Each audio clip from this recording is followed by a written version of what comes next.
As leis de formação de uma função elas podem aparecer de diversas formas para nós dentro dos problemas. Vou colocar alguns exemplos e explicar através do exemplo.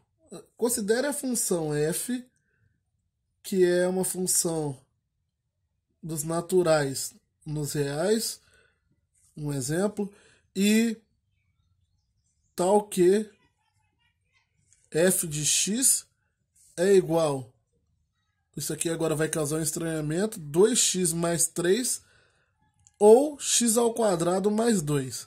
Só que ela é 2x mais 3 se x for par e x ao quadrado mais 2 se x for ímpar. O que significa isso? Essa aqui é uma função, por exemplo, é uma lei de formação de uma função cuja lei de formação tem duas entradas. Poderia dizer que é uma lei de formação dupla. Ela pode ser representada por duas leis de formação. No caso, pode ser representada não. Ela é as duas leis de formação em conjunto. Só que eu sempre vou utilizar a primeira, a de cima aqui, quando eu estiver querendo encontrar a imagem de um elemento do domínio que for par. E vou usar x ao quadrado mais 2, que é de baixo, quando o elemento do domínio para o qual eu estiver querendo calcular a imagem for ímpar. Então, considera aqui, os números naturais são os números positivos, do zero em diante. Então, os números naturais, lembrando, é aquele conjunto que vai possuir o 0, o 1, o 2, o 3, 4 e por aí vai. Quando eu quero calcular as imagens desses elementos para esse domínio, por exemplo, o f de 0, o f de 1, o f de 2, o f de 3, f de 4 e por aí vai, eu teria que calcular utilizando essa lei de formação. Mas como eu vou utilizar essa lei de formação? Eu tenho que testar, observar que elemento do domínio, que característica ele tem, observar em qual dessas características ele se encaixa e aí utilizar a lei de formação que está separada ali para ele. No caso do zero, o zero é par.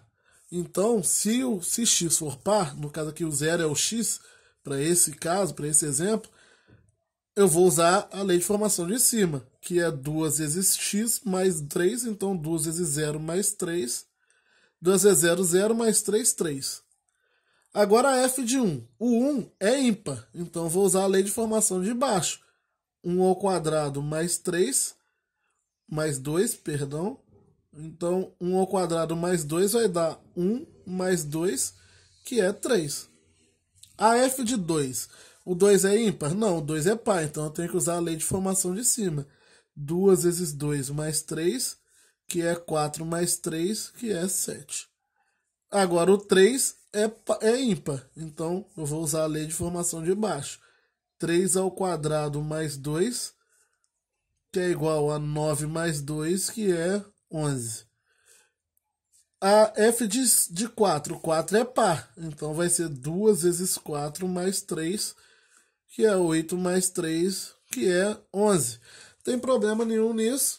Essa seria a nossa função, seria algo do tipo assim, eu tenho aqui os números reais que são infinitos, os números naturais que também são infinitos, vou pegar só os que estão aqui, 0, 1, 2, 3, 4, mas isso aqui vai ser infinito.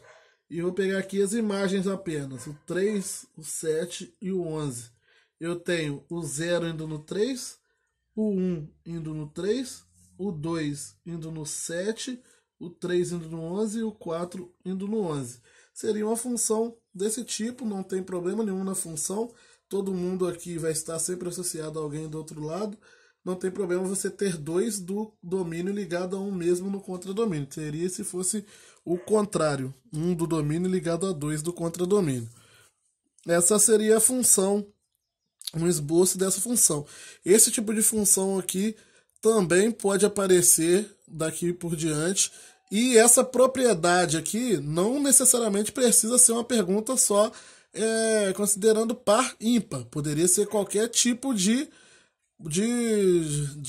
relação. Por exemplo, a função poderia ser 2x mais 3 se o x for positivo e x ao quadrado mais 2 se o x fosse um número negativo. Caso, por exemplo, é o caso, por exemplo, se o domínio da função fosse os números inteiros e não os números naturais. A função fosse uma função de z em r. Se a função fosse de z em r, eu teria que considerar os números negativos também. E aí, como eu faria essa relação? Poderia mudar aqui, em vez de par ímpar, poderia ser positivo ou negativo. Tudo que você alterar na função vai alterar a maneira que você tem de interagir com essa função, de gerar as imagens, de montar o gráfico dela.